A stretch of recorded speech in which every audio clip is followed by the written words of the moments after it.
December 24th, 1914. Somewhere in no man's land, a German soldier began to sing.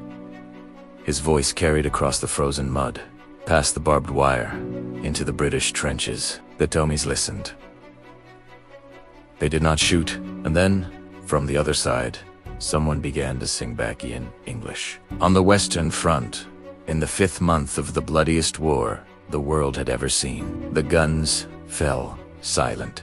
By December 1914, the war that was supposed to be over by Christmas had become a nightmare. The Schlieffen Plan had failed. The French and British had stopped the Germans at the Marne, and both sides had dug into the earth, creating a 400-mile network of trenches stretching from the North Sea to Switzerland. Between them lay no man's land, a strip of mud, craters, barbed wire, and the bodies of the unburied dead. In 5 months, over 800,000 men had already fallen, and yet, in late December, something began to stir that no general had ordered. It started with the Germans. On Christmas Eve, along sections of the front held by Saxon and Bavarian troops, soldiers began decorating their trenches with candles and small Christmas trees. They sang carols, Stille Nacht, or Tannenbaum. The British, initially suspicious, eventually responded with carols of their own. Then came the calls. "Tommy, come over here!" "Tommy, don't shoot."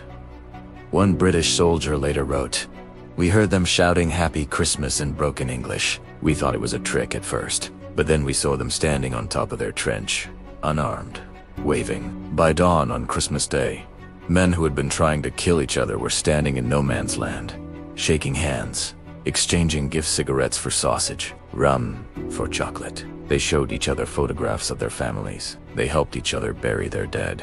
Then came the football.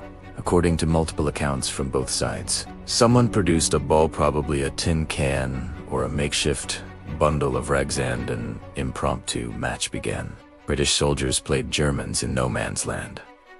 The score: no one agrees. Some say the Germans won 3-2. Others insist the British triumphed. The only certainty is that for a few hours, men who were enemies became just men.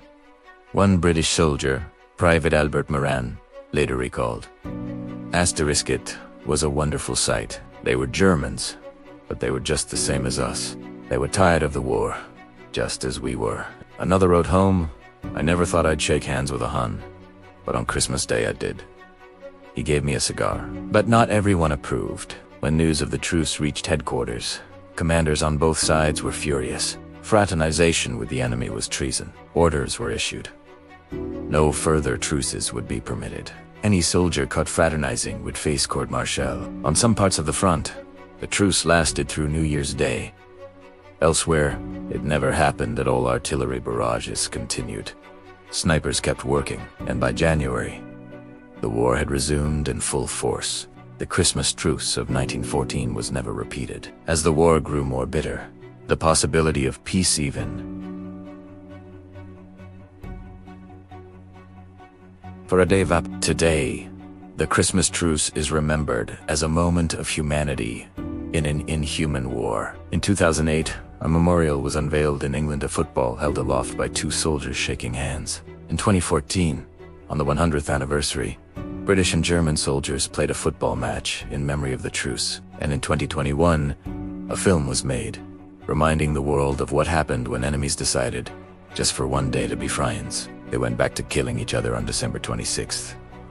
But for one night, in the mud and the cold, they remembered that the men in the other trench were not monsters. They were soldiers. They were fathers. They were human.